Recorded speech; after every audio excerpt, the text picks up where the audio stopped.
Hi guys, so welcome back to my channel Anchor. I'm Monica. So in this video, we will be discussing about Pitot Tube, which we had introduced in the previous lecture. We will be knowing in more detail what is this Pitot Tube and how does it work and how we can calculate the flow properties with the help of Pitot Tube.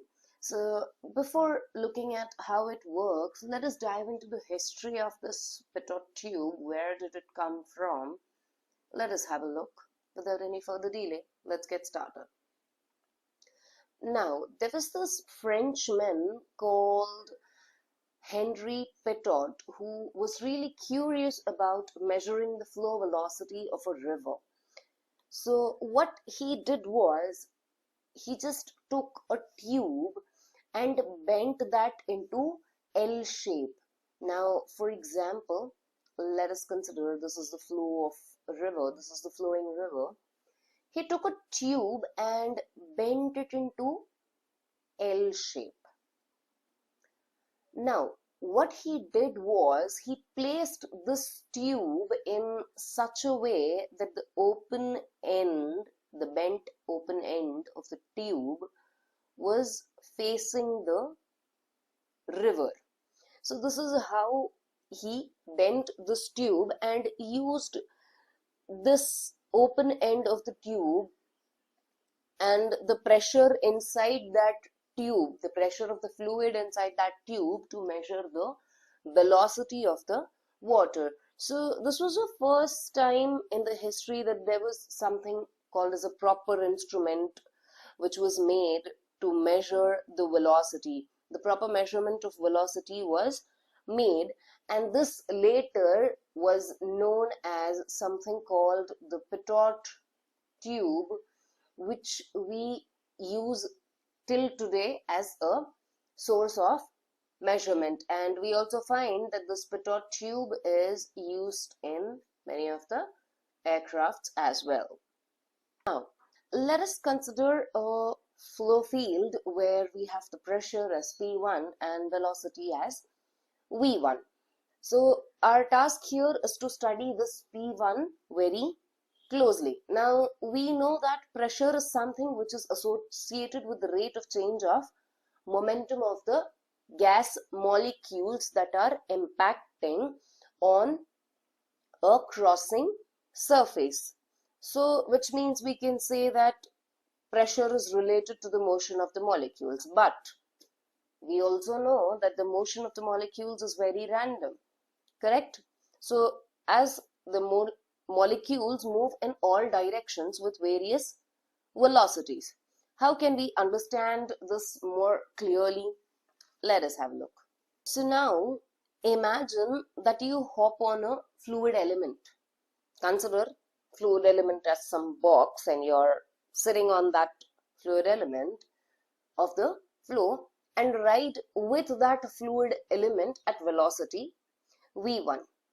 Now, because these gas molecules have the random motion from various directions, you are sitting on one particular fluid element, but molecules are moving in random directions, right?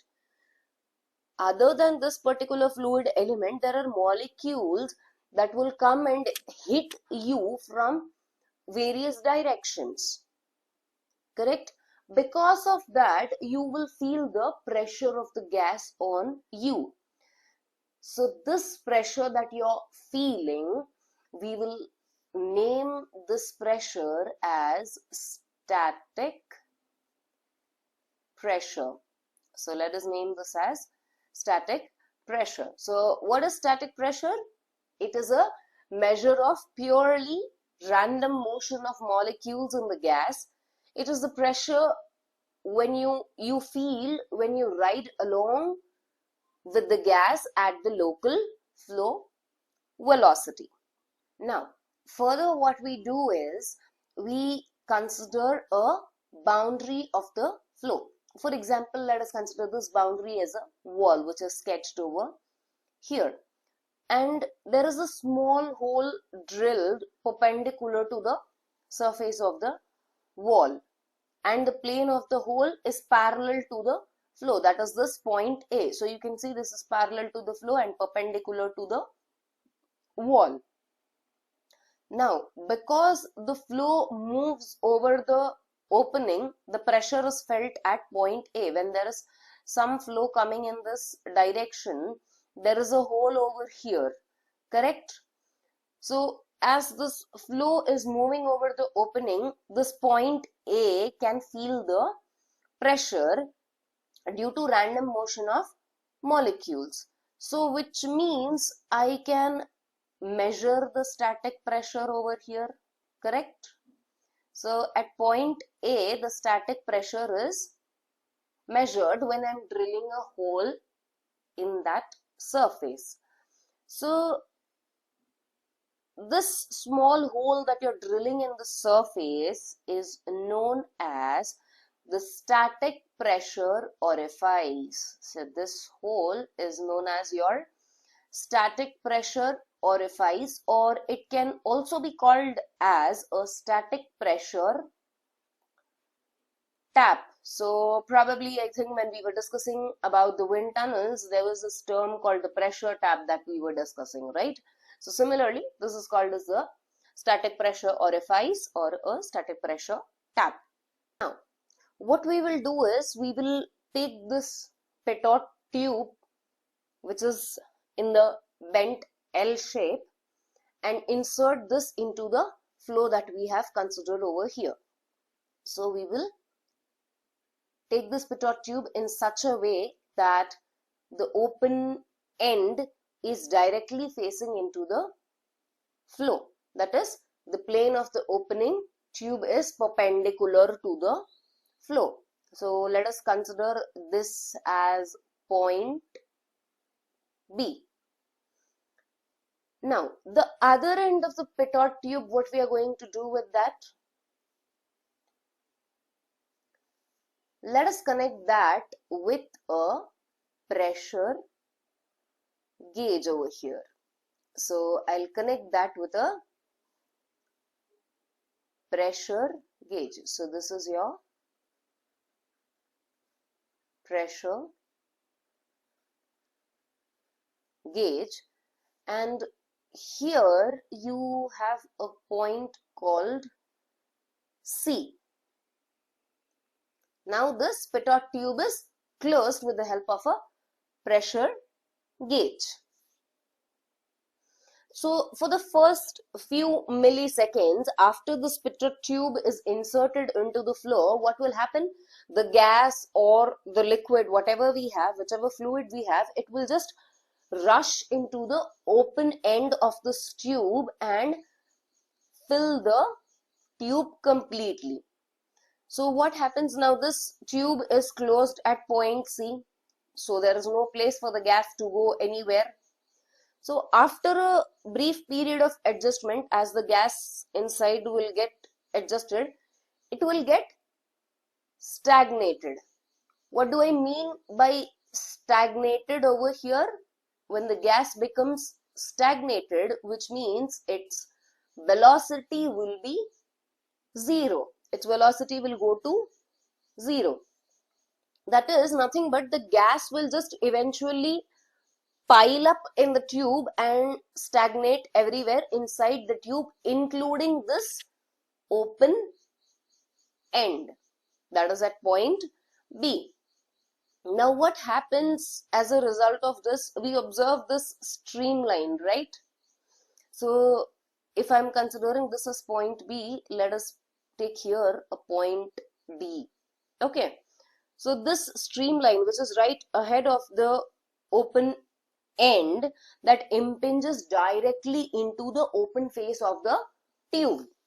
So for a normal person, whoever sees, will feel that this DB, the streamline DB, is an obstruction to the flow.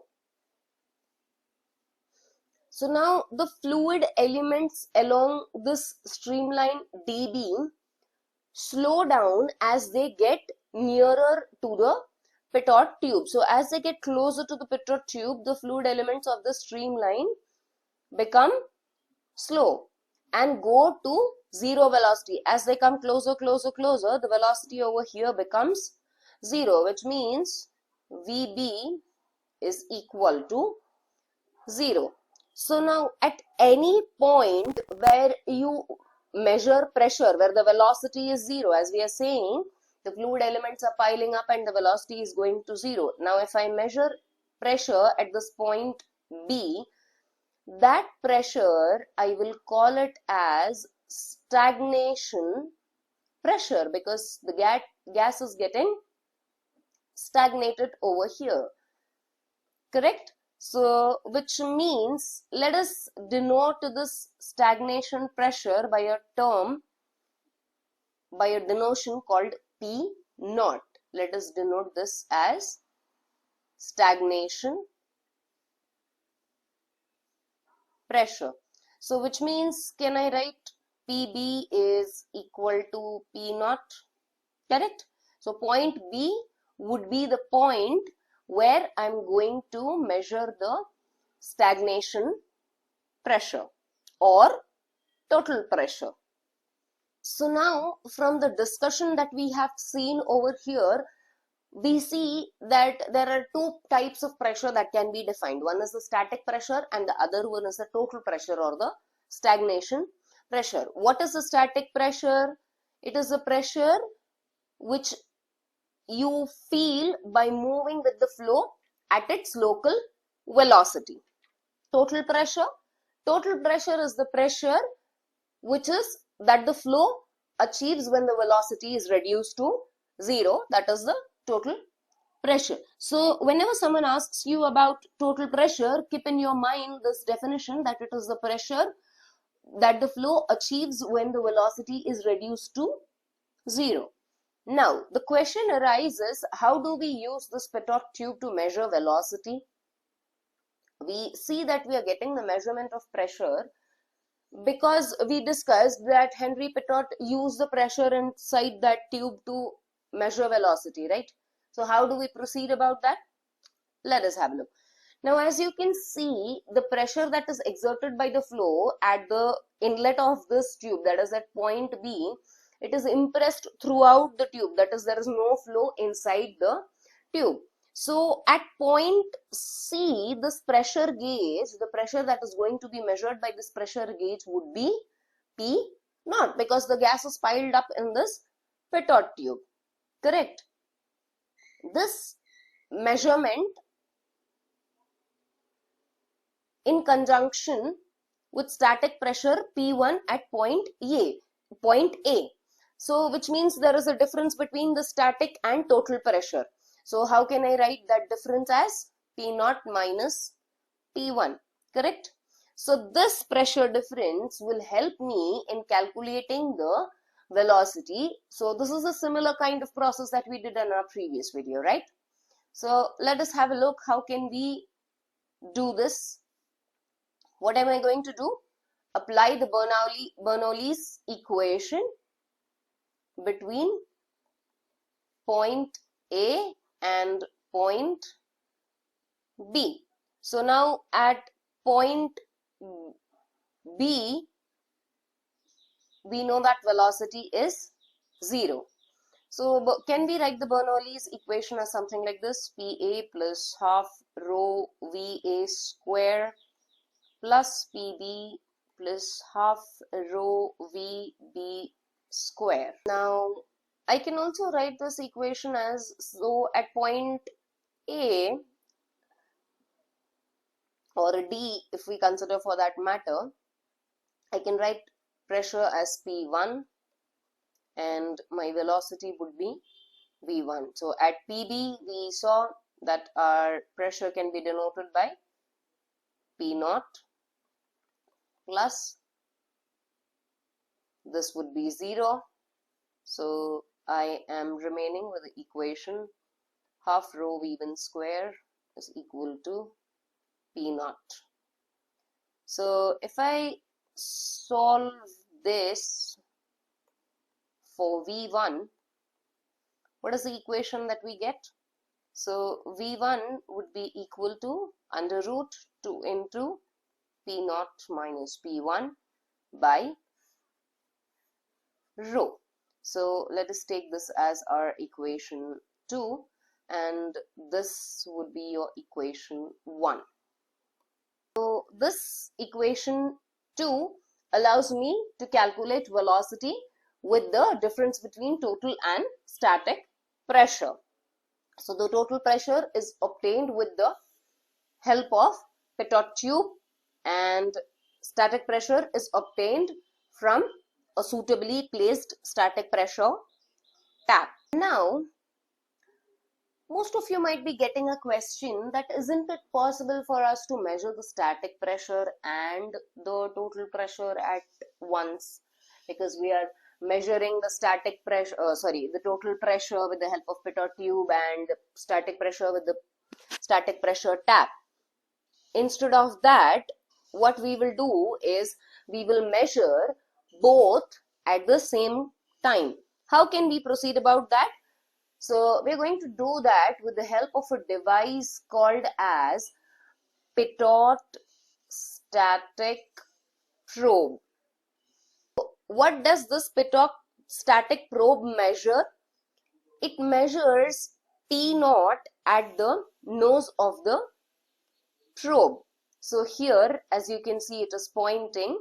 It is the total pressure which you can feel over here, and at the end P1 is suitably placed. The pressure tap is placed on the probe downstream of the nose. There is a pressure tap placed over here, and here you will feel the static pressure.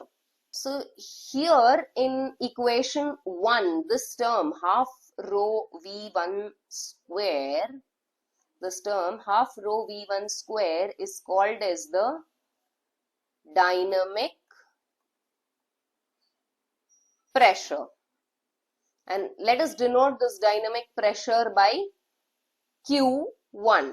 So Q is nothing but half rho V1 square. Now this term dynamic pressure, I can use it from in the flow, right from incompressible flows to hypersonic flows. Now when I say the flow is incompressible, this dynamic pressure would have a special meaning, correct? How does that reduce to? Let us have a look. Considering equation 1, that is P1 plus half rho V1 square, which is equal to P0. This P1 is our static pressure, this is our dynamic pressure, and this P0 is your total pressure. So here I am saying that my flow is incompressible, which means my rho would be constant. So P1 plus Q1 is equal to P0, which means I can write dynamic pressure as the difference between the total pressure and the static pressure. Let us say this is our equation 3. So now from this equation 3, we can say that Bernoulli's equation comes from the equation 3, it comes from the Bernoulli's equation, which means it is applicable only for the incompressible flow. So if my flow is compressible, which means my dynamic pressure would not be equal to this pressure difference.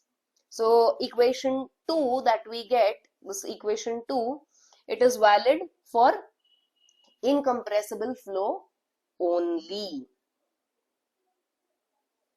So velocities of compressible flow, subsonic and supersonic, whatever compressible flows we have, they can be measured by Pitot tube, but the equations for that would be different.